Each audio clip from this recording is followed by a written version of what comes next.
รักษาการแทนเจ้าคณะตำบลบ่อยางพระสมุทรนรงค์ชัยปริปุณโญเลขา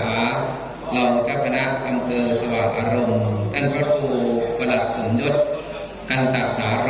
เลขานุการเจ้าคณะตำบลนามพระสงฆ์สมณศักดิ์ทั้ง10 รูปนะครับที่จะ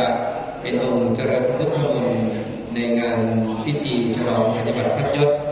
และพระไตรพระราชทานในครั้งนี้ครับ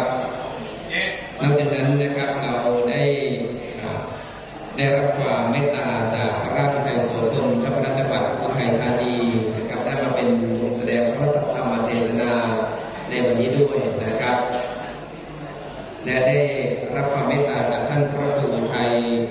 สุภกิจนะครับท่านรองเจ้าคณะจังหวัดอุทัยธานีเจ้าอาวาสวัดลานสักนะครับได้ร่วมในพิธีฉลองสัญญบัตรพระยศพระไตรและมุทิตาสักการะในโอกาสครั้งนี้ด้วยนะครับฉะนั้นกระผมขออนุญาตกราบนิมนต์พระคุณเจ้าทุกรูปนะครับที่ได้เดินทางมาถึงดังวัดสว่างอารมณ์เป็นที่เรียบร้อยแล้วนะครับได้เดินบนศาลาการประเรียนแห่งนี้นะครับขออนุญาตเรียนเชิญอุบาสกอุบาสิกาที่เคารพทุกท่านนะครับที่ได้เดินทางมาถึงดังวัดสว่างอารมณ์นี้แล้วขออนุญาตเรียนเชิญด้านบนศาลาการประเรียนเพื่อเข้าสู่ในพิธีฉลองสัญญบัตรพระยศและพระไตรพระประธานจากพระบาทสมเด็จพระวชิรเกล้าเจ้าอยู่หัวในหลวงรัชกาลที่10ของพวกเราทุกคนนั่นเองนะครับจะได้ขออนุญาตเรียนเชิญทุกท่านด้วยความเคารพขึ้นมายังบนศาลาการประเรียนนะครับซึ่งขณะนี้ท่านประธานฝ่ายสงฆ์นะครับซึ่งได้รับความเมตตานะครับจากท่านพระเดชพระคุณหลวงพ่อพระราชอุทัยโสพลเจ้าคณะจังหวัดอุทัยธานีนะครับได้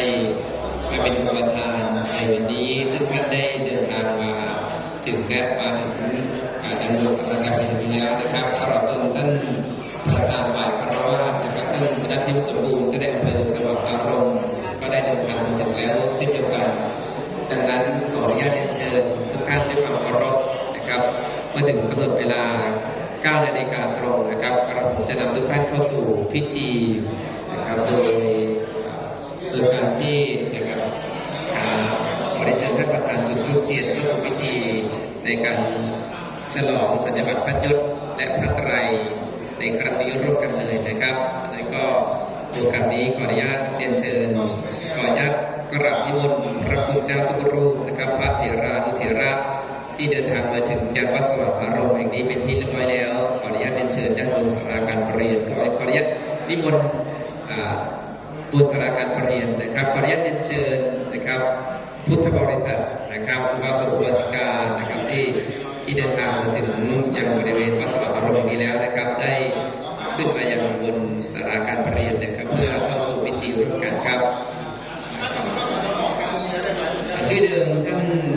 ชื่อยงยุทธนามสกุลจากเมืองนะครับเกิดเมื่อวันที่10 กุมภาพันธ์ 2503นะครับบิดาท่านนายครูจากเมืองนะครับภรรยานางยาวจากเมืองนะครับณบ้านเลขที่ 46/1-7 ตำบลหนองหลวงอำเภอสว่างอารมณ์จังหวัดอุทัยธานีนะครับและท่านนั้นได้สอบไล่ได้นักธรรมชั้นเอกนะครับในสำนักคณะจังหวัดอุทัยธานีณวัดสว่างอารมณ์แห่งนี้นะครับนอกจากท่านการศึกษาทำแล้วนะครับท่านเมื่อปี 2559 นะครับท่านสำเร็จการศึกษาโรงเรียนวัดสังฆาธิการฝึกอบรมเจ้าอาวาสนะครับท่านได้สำเร็จการศึกษาหลักสูตรพุทธศาสตร์บัณฑิตสาขาวิชาการจัดการเชิงพุทธจากมหาวิทยาลัยมหาจุฬาลงกรณราชวิทยาลัยนะครับถือว่าเป็นปริญญาตรีนะครับในสาขาการบริหารเชิงพุทธจากมหาวิทยาลัยมหาจุฬาลงกรณราชวิทยาลัยนั่นเองนะครับในงานในการปกครองนั้นนะครับในปี 2547 นะครับเป็นรักษาราชการแทนเจ้าอาวาสวัดสว่างอารมณ์ปี 2558 นะครับเป็นเจ้าอาวาสวัดสว่างอารมณ์ปี 2500 นะครับ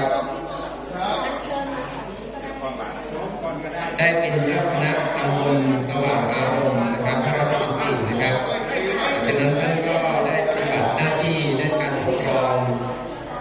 ท่านยังได้รับการแต่งตั้งเป็นพระอุปชฌาย์นะครับที่ทำการ